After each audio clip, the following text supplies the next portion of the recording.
energy and their associated issues. Efficient and secure operation of the grid is of utmost importance to deliver power from the generators to the load centers.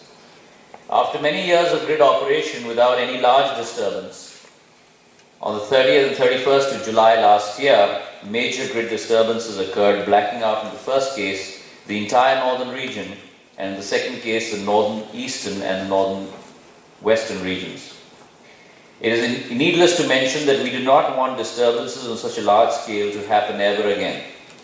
I feel that one of the requirements of stable and secure grid operation is a need for spare generation capacity or reserves, so that in the case of need, this reserve may be used to supply the entire load without load shedding and without reduction in grid frequency.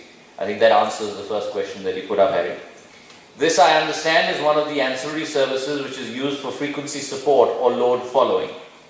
Other ancillary services which are required to develop power system are reactive power support and black start.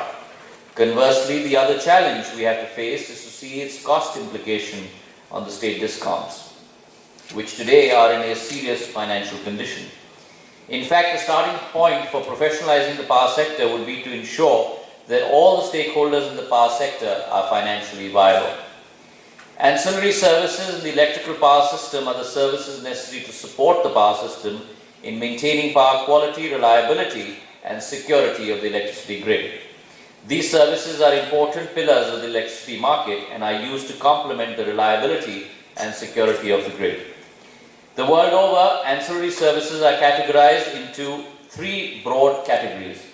Frequency control ancillary services used for reducing frequency deviations, voltage control ancillary services used for maintaining voltages in the transmission system, and system restart ancillary services used for re-energizing and restoring the electricity supply after a disturbance. In India, these services have been traditionally coupled with the basic services of generation and transmission of electricity.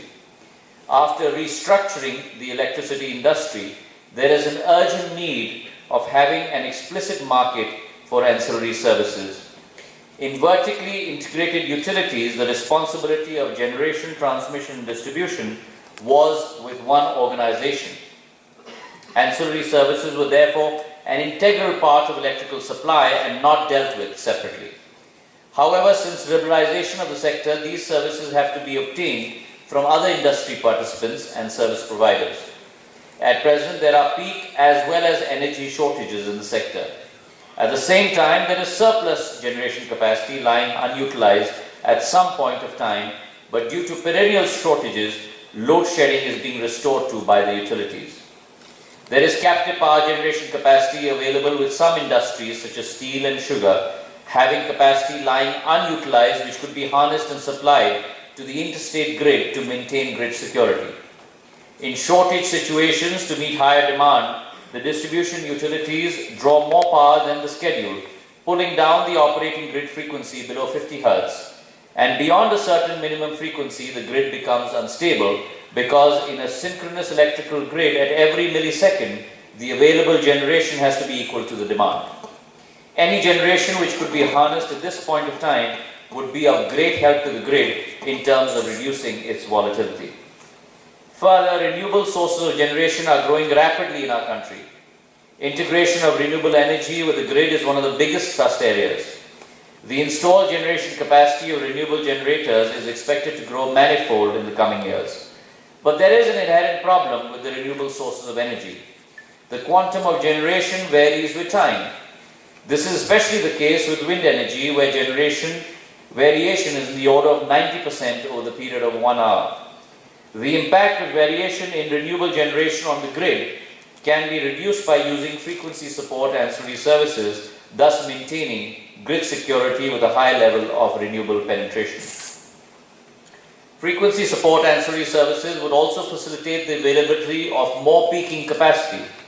The monetary recovery and incentive of peaking power plants can also be ensured through this mechanism. Further, introduction of ancillary service may reduce dependence on unscheduled interchange, which should be resorted to only as a last mile imbalance settlement mechanism. Section 3 of the Electricity Act envisages development of the power system based on the optimal utilization of resources such as coal, natural gas, nuclear substances or material, hydro and renewable sources of energy. The higher resource utilization in shortage situations could be achieved through the use of undispatched capacity based on liquid and gas or partly loaded generating units. I feel that the awareness and understanding related to ancillary services is still developing in India. Introduction of different types of ancillary services in India would take place in a phased manner. I understand that the Central Electricity Regulatory Commission is contemplating guidelines on the ancillary services. This conference on ancillary service and renewable sources of energy is highly topical and timely, and I wish this conference a great success. Thank you very much.